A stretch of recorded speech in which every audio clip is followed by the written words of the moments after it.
Good morning. Audio's good? Great. So my name is Marisa. I'm South African. Left South Africa when I was quite young and moved to Europe.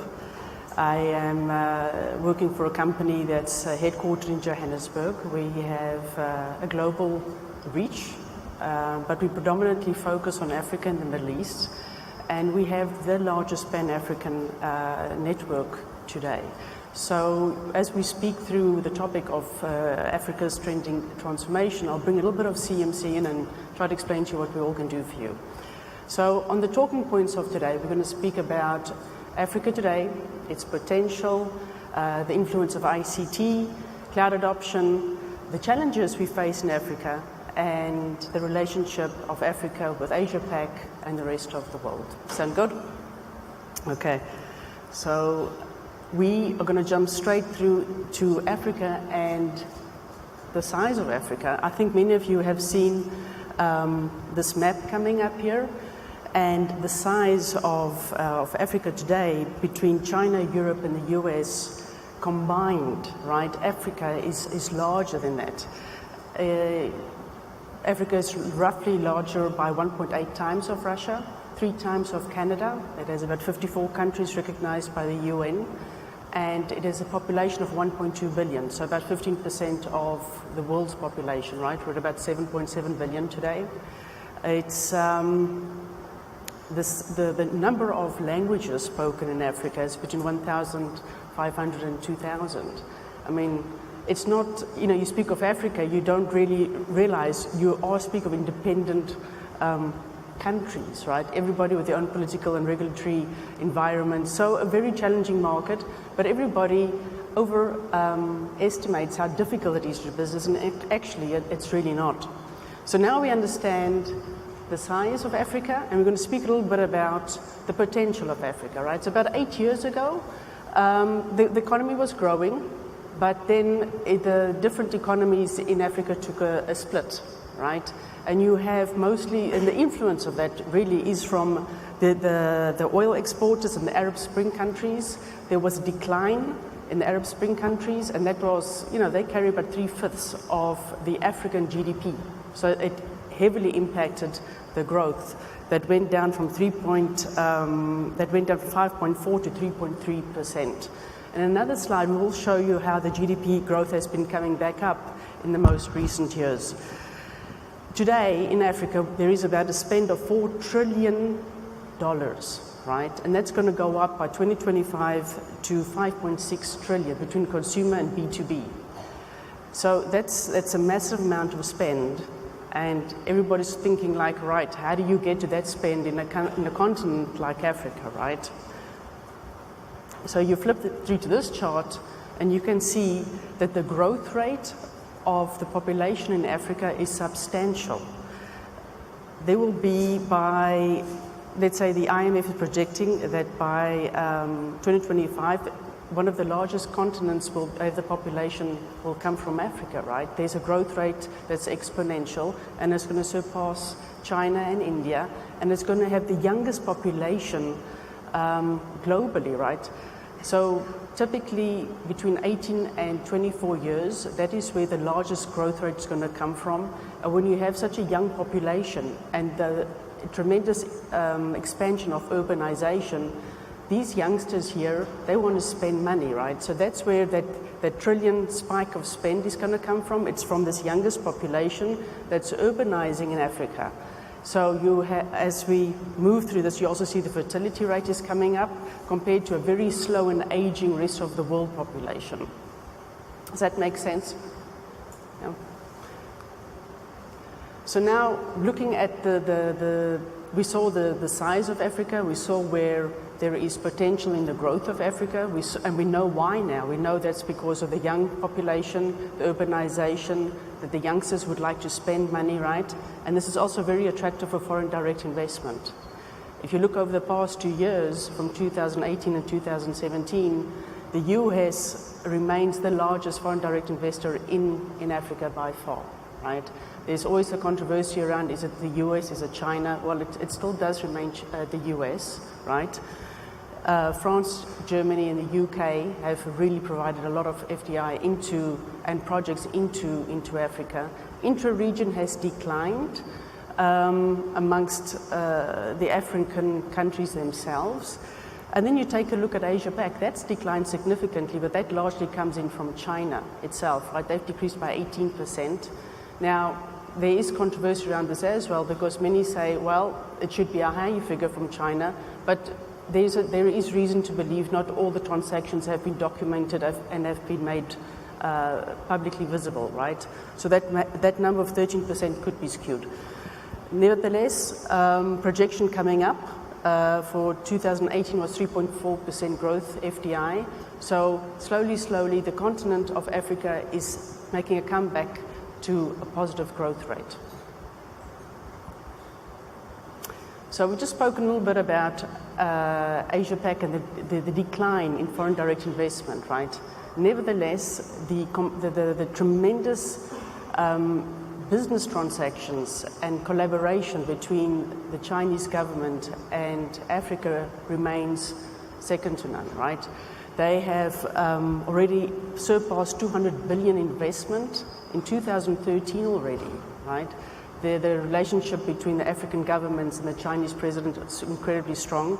They've made a amount of visits out into Africa, and you can see on the pie chart here the different divisions of which locations they have visited. There's 43 different African countries over the past 10 years that have had the Chinese government with direct conversation, and the Chinese president himself has encouraged private companies to do an investment over the next 3 years.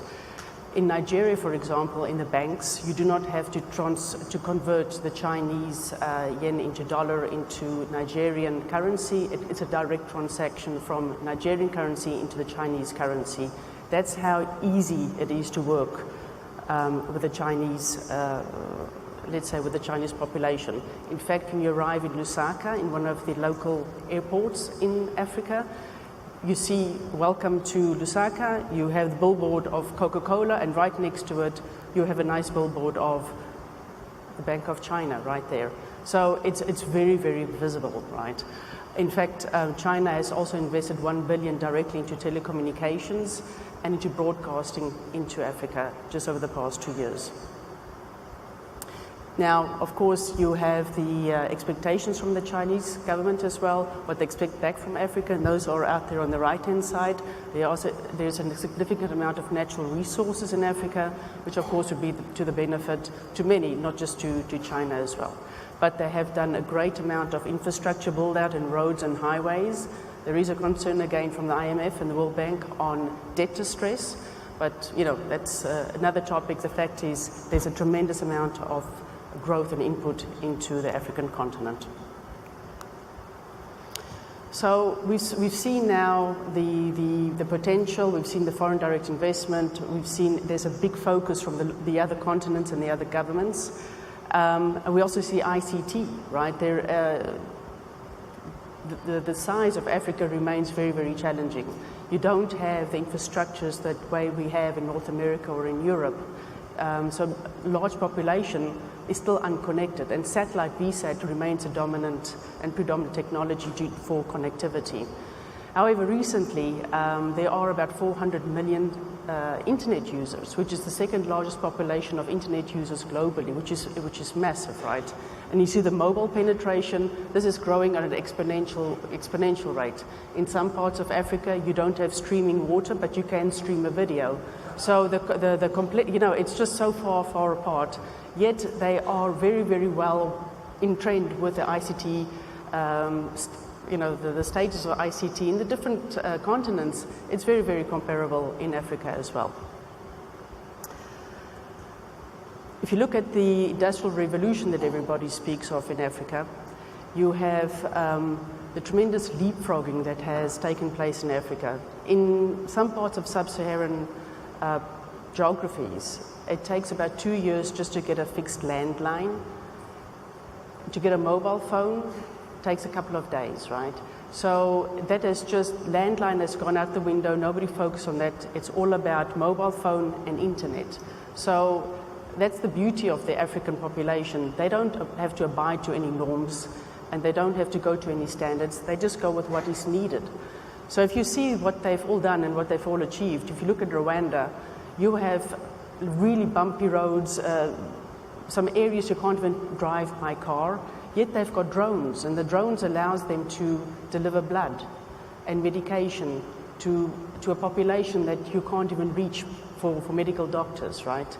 So just that technology and that drive is very predominant. It's very, very available. Mobile banking. There aren't banks in Africa in many of the demographical regions, right? Many people are unbanked, yet mobile banking has taken off and beats many, many continents in the world. You have chat boxes in South Africa that frees up the representatives for service. Kenya, blockchain, when you're buying a piece of land in Kenya and you try to document that, there's a huge issue with fraud. Many times you want to go back and share and state that you actually own that piece of land, and when the fraud kicks in, people change your names or documentation, and you can't prove it's your land anymore. So blockchain is coming in to help the government on that front. Nigeria's AI, there's an app out there, just by the sheer size of population of people, right? You have a ratio of 1 to 4,000 for a doctor. That doctor can, as an app, the patient puts in what they feel, the doctor prescribes a diagnosis and the medication, and that's how it solves for everything, right? You're dealing with a whole different set of challenges in a very unique continent, shall I say. And then the iHubs are just completely taken off as well. So the leapfrogging in Africa is tremendous, something that's not been seen. It's unparalleled to even at the Asian continent or North America. So cloud computing today, there's no large hyperscale data centers in Africa yet. We do expect Microsoft and Amazon to come in 2019. And Huawei is also coming in apparently this year to Africa, and most probably in South Africa. So that adoption will be coming through. CMC, in fact, has worked very hard on producing an SD-WAN solution with 128T technology and Contron, which has enabled our backbone to support the adoption of cloud in Africa, right? And we've produced this, and we can cover from Cape to Cairo to Somalia to Senegal, and we have an SD-WAN solution that actually cuts out and provides a capacity bandwidth of less than 30 to 40% savings. So we've also worked with this 128T technology that allows to support the intermittent and the difficulty of internet connectivity in Africa. Because Africa's got such a large continent, the WAN links are so long, right? So when you have long WAN links, that impacts performance and the reliability. And the distances between different locations is a challenge, right?